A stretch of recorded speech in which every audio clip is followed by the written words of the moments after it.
Okay, so I'm back. I've done the lift. I'm at the tinting stage of the lift. So everyone removes the tint slightly differently with their lash lift procedure. With my lash lift procedure, we don't take it off with water, just a damp cotton bud.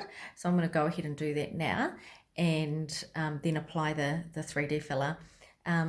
As I've told you before, you can either use it for 5 minutes with a thermal effect or 10 minutes without. I've been using it with just a little piece of Glad wrap over the eyes, and I've found actually that does create quite a bit of heat over there, and it's probably more than enough. So I'm going to do that today. I'm just going to get my client just to hold this here for me so that you can see what's going on while I'm doing it. So just hold that there. Is that all good? Okay. So I'm just going to grab my cotton buds, my damp cotton buds, and just remove as much of this tint as possible before putting on the 3D filler.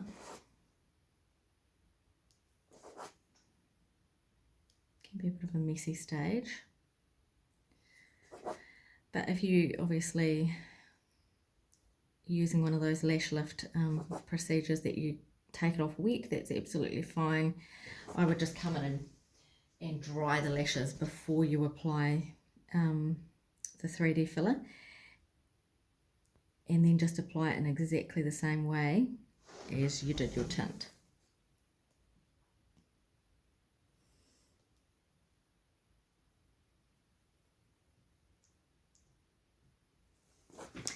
So remembering the 3D filler is it's predominantly keratin based. So because the natural lashes are 96% keratin, it's just going to come in after you've done a chemical treatment where it leaves those natural hairs, leaves the cuticles quite open. So it's just going to come in and fill in those damaged parts of the lashes while infusing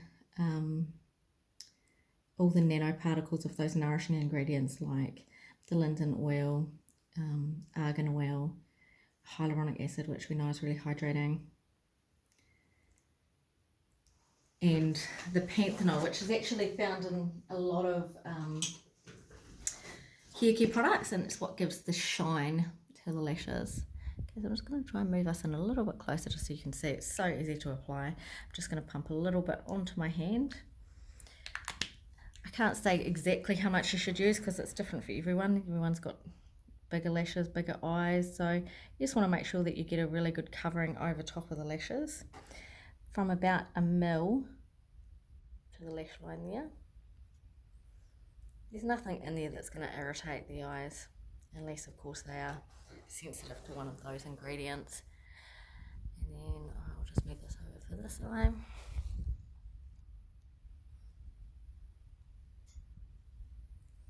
So as you can see, that's nicely covered both of the eyes. And then I'm just going to come in with my little skinny piece of Glad wrap and split it in half. Just trying not to bend the lashes on that rod because you don't want to wreck your newly done lift. Just pop it over there. And then I'm going to set my timer for 5 minutes.